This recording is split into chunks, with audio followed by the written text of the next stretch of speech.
Hey there, it's Jenny from Southern Savers. One of the biggest questions that I get is how do you save on meat? And that's tricky. We don't see a lot of coupons for meat, so we have to get creative. Honestly, the biggest way to save is by just watching sale cycles. Meat comes on sale just like everything else in a grocery store. The fun part is that most of our groceries follow a 6-week cycle. Meat actually only follows a 3-week cycle. There are really only 3 types of meat: beef, poultry, and pork. So they're gonna just keep rotating through on that. You're gonna grab what you need this week when beef is on sale or next week when chicken's on sale.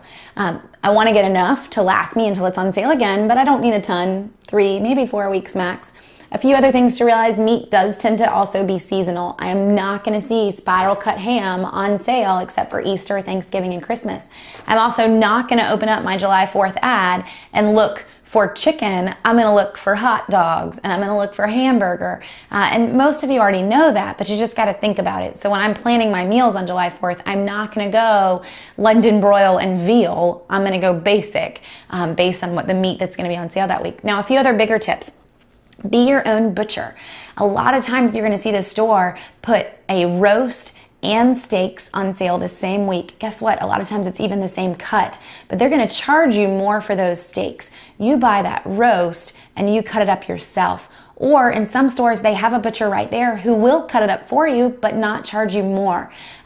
Always look for that, because that bigger hunk of meat does cost less than the smaller hunk of meat. Another option is to actually go local and find a true local butcher.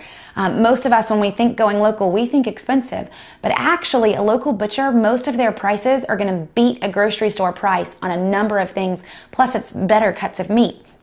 So look for that butcher, check out their prices. One other way to save on meat: the smaller the grocery store, the cheaper the meat. That's all they've got to get you in there. They don't have big contracts with manufacturers to offer mega events and all kinds of deals. They just have their meat. So if you have some mom and pop's IGA, they are probably gonna beat the meat prices of that major grocer that's in your area. Last tip, and this is a little on the crazy side, is that you can actually get an entire cow. You don't have to name this cow, you don't have to meet your cow, but you can go and order a whole side of beef, split it amongst 2 or 3 families, put it in your freezer. It'll last you almost 6 months. We do this every year. The fun part: you pay price per pound for that whole cow, but you end up getting ground beef, roasts, steaks, all kinds of things. So last year we paid about $3 a pound and ended up with about 200 pounds of ground beef, roasts, steaks, all kinds of things. Awesome price for roasts and steaks, a little high for ground beef, but we just got a grass-fed cow for an amazing price. How do you do that? The best way to do that is actually to contact your local butcher again. He can get you in touch with a farmer who has a cow, and you can get the whole thing arranged. Again, you don't ever have to meet the cow. They handle it. You just pick up the meat when it's all said and done. Another way, and this is an inside tip, is that there are local farmers who actually have cows that they can't send to market. In America, if a cow has any kind of little tiny deformity, it can't go to the major markets.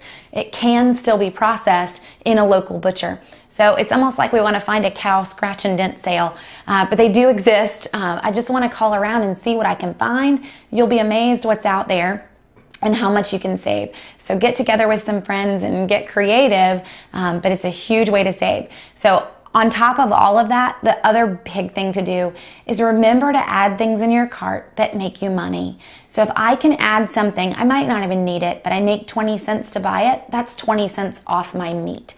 And if this is a new concept to you, what we're really talking about is today we've got a can of dog food. It's on sale for 80 cents and you have a $1 off coupon.